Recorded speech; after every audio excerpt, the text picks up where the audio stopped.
Welcome to another Real Retirement Stories. We're doing podcast interviewing retirees and getting some of the guidance and advice from them. Today's show, we're going to be interviewing Debbie, who worked as an adult in California for 33 years and then retired to Florida. So Debbie, welcome to the show. Thanks for coming. Well, thanks for having me, Dan. You're welcome.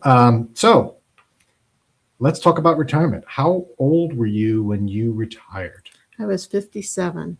57. Did you think that was young, just about right? No, definitely young. Yeah. And what did you do? At the time I retired, I was an elementary school principal in San Clemente, California. Okay.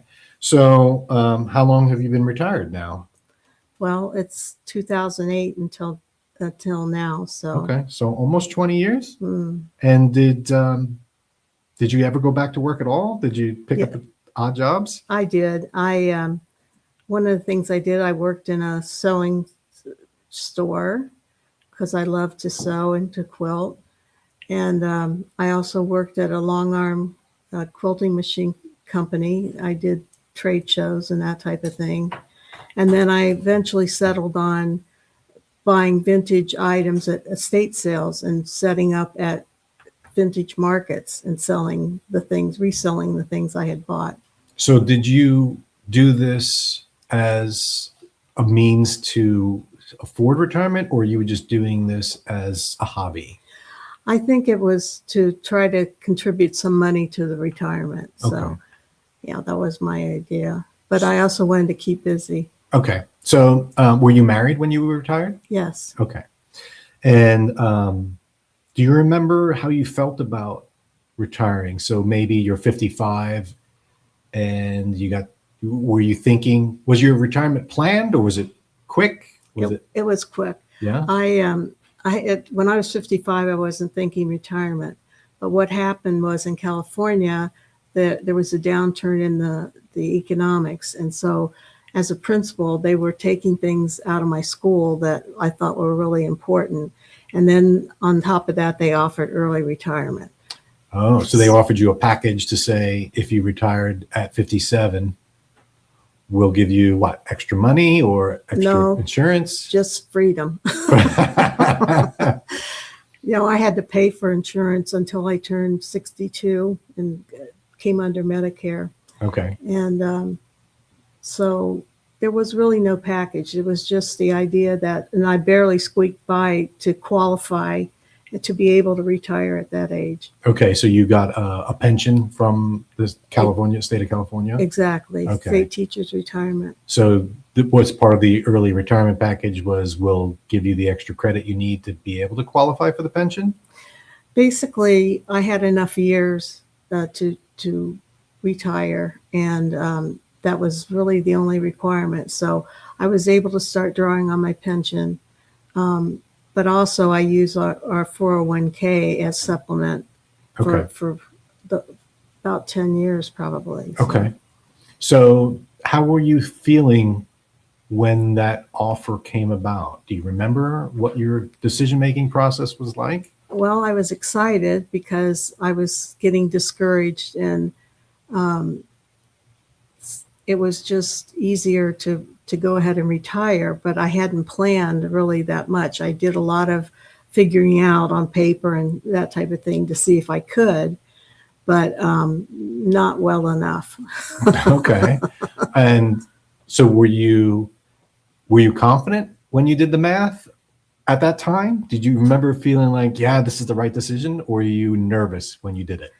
I really thought it was the right decision. And when I kind of make up my mind for something, it's like, I want to do it. So I figure out a way, yeah, this is going to work. So.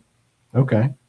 And so now, right before you're retiring, I'm assuming you finished out the school year. Mm-hmm. And then as you were thinking, all right, I'm heading into the summer, I'm going to do this.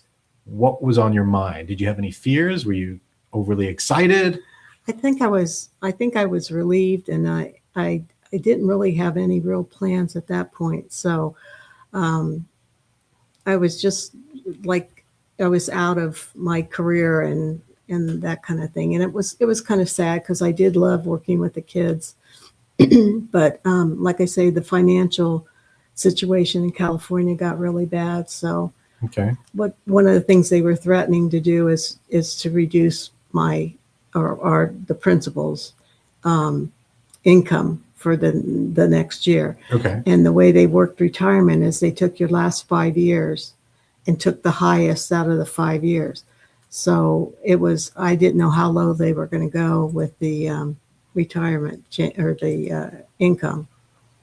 And what did you think about your financial situation retirement wise? You did the numbers on, paper and pencil. Maybe you had a spreadsheet back then. I don't know. Probably not. Were you confident? You knew that you didn't like the direction California was heading with finances, but what did you think about the numbers for your retirement? Well, I thought I penciled it out, and it looked like we could live on both incomes. What I didn't plan on was my husband, when he was 62, he also retired, which was a little bit early, but he had a pension, and then also when he qualified for Social Security, we had that. So I was, that made it a little tighter than what I had planned. Because when you retired, he was still working, or exactly. Okay. And then he retired early. He saw you. Did he see you and it was like, I got to do this? I think it was just all the changes he was going through at work. And, if it penciled out that he could retire too. So that's what we did. So you felt when you did the pencil math that you had enough to retire. Exactly. Okay. And then what was your main motivation? Was it the unknown of your salary that made you retire, or was there something else that drove you to actually not work as a principal anymore? Typically, I just think it was the freedom I'd have. And I was thinking at the time, my husband was still working and he traveled, and I thought, well, I could travel along with him, and we could continue traveling to places that we liked. And so that by not having to work, that gave me the freedom to be flexible. Okay. And so you retired, you did it. I'm assuming that first summer was elation and not having to worry about dealing with teachers and students. But what surprised you the most at that point, as soon as you retired, those early years? Well, one of the things I hadn't planned on was caretaking for my mother. And that's something that we're kind of like the sandwich generation, because we're ready to retire, but then we have our parents to be responsible for. So that caused us actually to move to a house that was 1 story. A lot of things I hadn't planned on. And, moving is expensive, but we love where we moved, and we were lucky in that respect. But it also gave me the freedom. My mom had doctor appointments and things to take care of her that was hard for me when I was working, to be out and take her to things she needed to go to. Did she live with you when you retired? She was not living yet with us. We had to move. She was in a 2-story condo, and we were in a 2-story condo. So we kind of combined our resources and bought another house that was actually bigger, but 1 story. So no steps were involved. So she definitely moved in with us at that point. Do you think you could have done that had you not retired? Yes and no, because of where I work compared to where we were able to afford a 1-story house. It would have been difficult for the commute. So You would have had a super long commute. Yeah. Okay. So besides taking care of your mom, which, that's a big surprise. I don't know if that was on your retirement bucket list, right? No. But it happens. It's real. What else did you do to fill your time in the first stages of retirement? Well, like I say, I would get little jobs here and there, especially having to do with sewing. And on the side, I was quilting. I did a lot of quilting, and I enjoyed that. And I bought a long arm machine, learned how to operate that, and kind of looked at that as a possible source of income.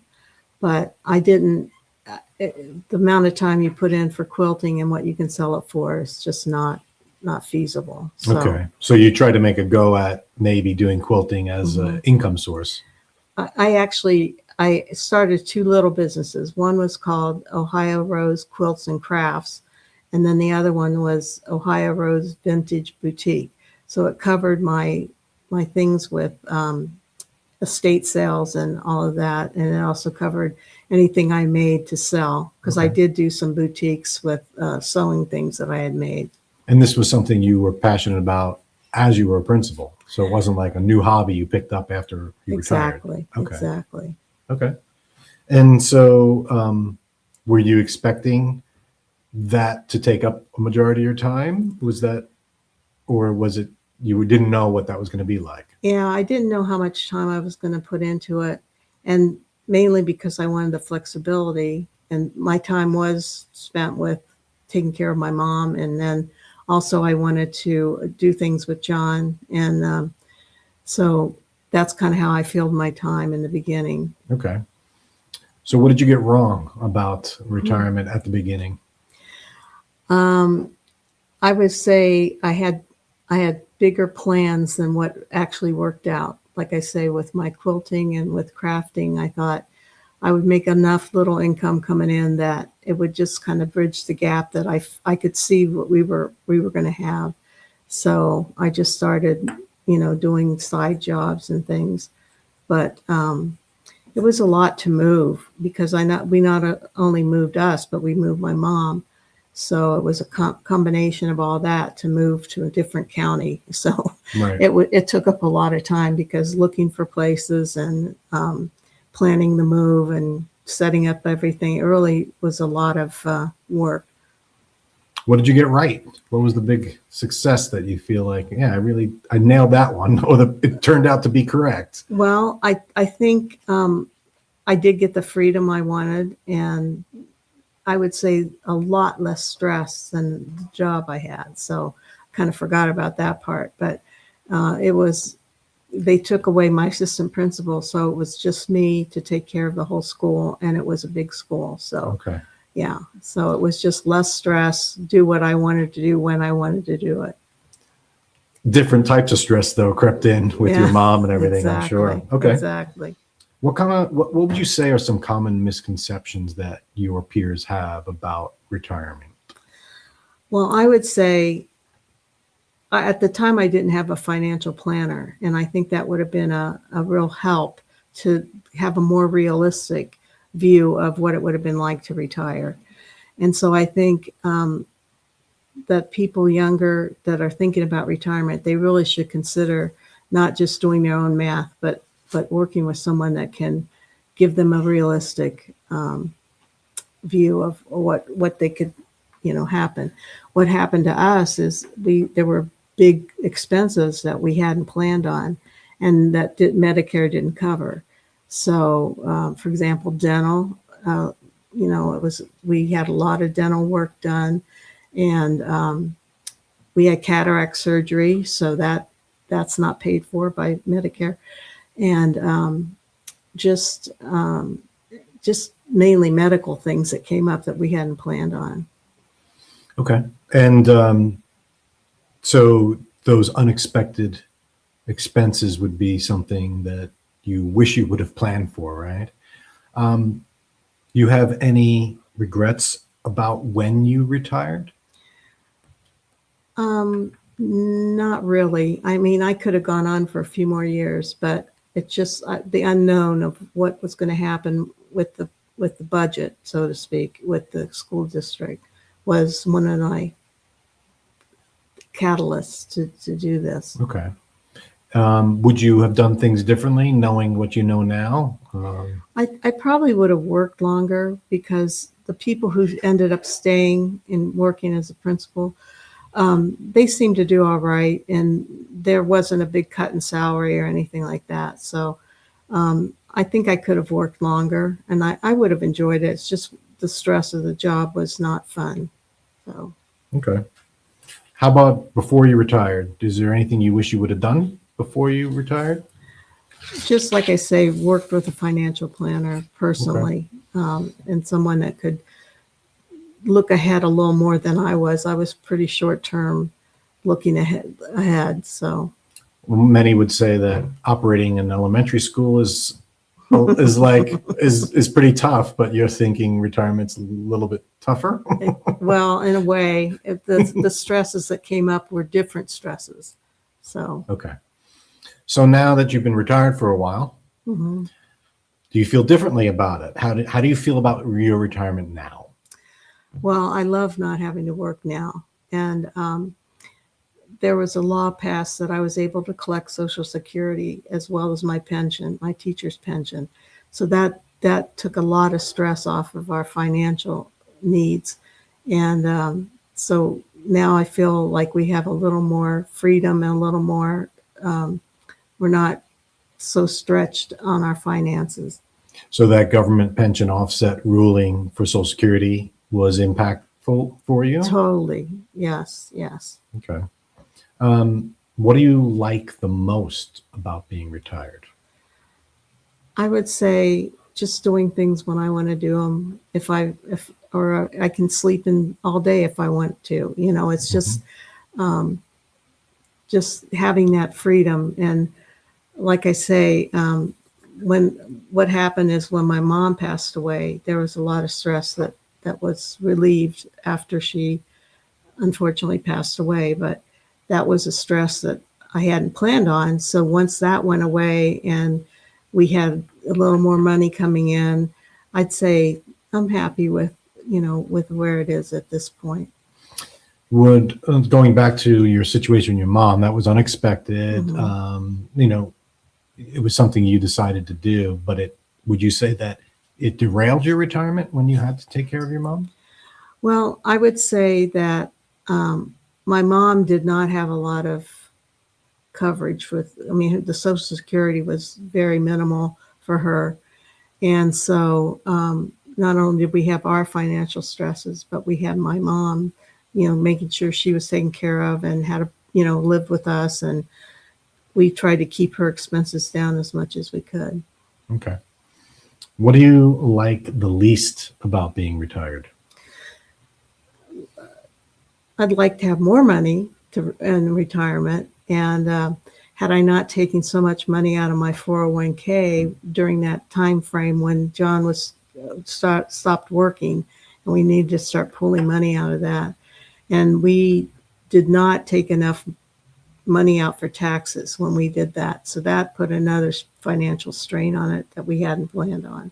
So did you have some sort of tax mistake at some point where you withdrew and didn't withhold, or? Yeah, we did. And it continued on with Social Security and not really taking out enough, for taxes. So we ended up owing taxes almost every year. So. Okay. And so did you do your own taxes?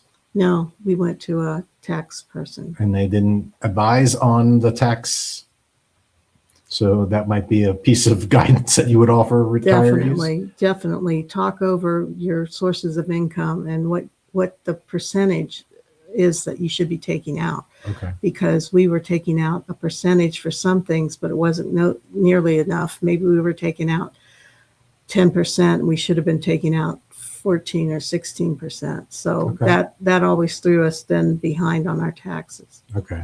So you've gotten the tax code now, like that, and the rules, and you're in a better situation with that now? I would say definitely, especially this last time we did our taxes, and we were told to look for certain things on our last year's taxes. So that helped us, so we know going ahead how much we need to withhold if we take money out of the 401k or have a windfall of some type. Okay. And what keeps you up at night now? Does anything? Are you fully at peace now? I would say I'm fully at peace. We're financially better off now than we were. And I still go through these times when I think, oh, I should get a little job, bring in a little side money. But then you realize that that's not what retirement's about, and I would be under someone else's schedule, when they wanted me to work, or just having been a boss myself, sometimes it's hard to work under someone at that point. So Yeah. Do you have any worries or fears right now with retirement as you stands today? I would say having the 401k as a little bit of backup has relieved some of the pressure, knowing that, especially now, because of my age, I have to take out so much per year. Mm-hmm. It just is a little windfall that I hadn't really figured into the retirement. Okay. What advice would you give to someone that is thinking about retiring today in the year 2026? Well, I would say that you need to plan on inflation, costs going up. When I retired at 57, I wasn't having a lot of medical problems. And so in the next 10 years, you start having medical problems that you hadn't anticipated. I forgot about hearing aids too. So, and then you have surgeries that you have to have time for, and have someone to take care of you. Luckily, my husband was able to take care of me when I had different surgeries like knee replacement and that type of thing. So you would suggest people factor in the medical inflation and traditional inflation for everything else? Definitely. Especially if you're retiring in your 50s and you might Yeah. got 40 years going, right? Exactly. Anything else that you'd want to say about retirement, your journey, or a guidance for new people coming thinking about it? I would say, again, I hate to keep saying financial planner, but I think had we had good advice with tax people and have a financial advisor, I think we would have had a little more realistic look.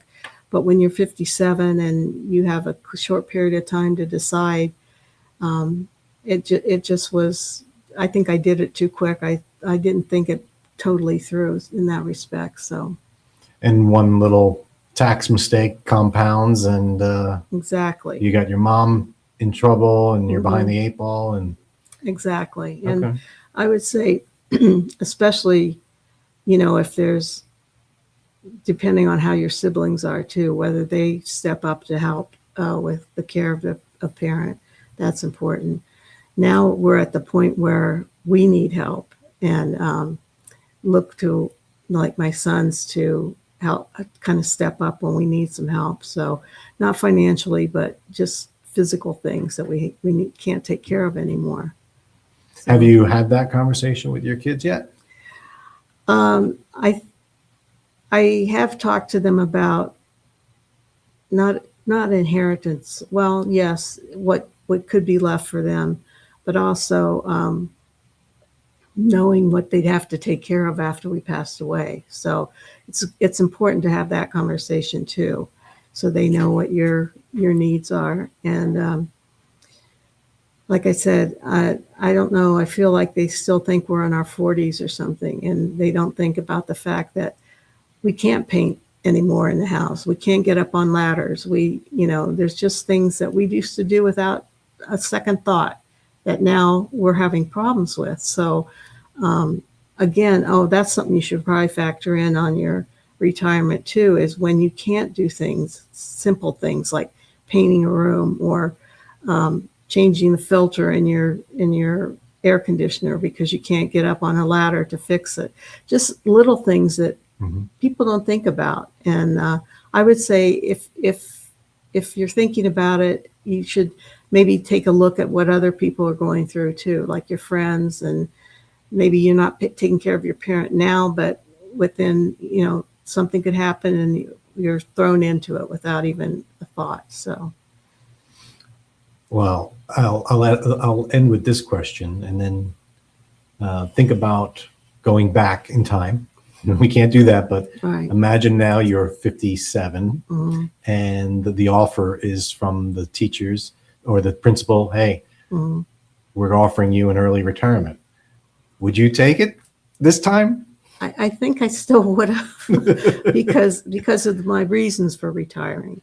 I think I still would have made that choice. I just would have thought more about down the road.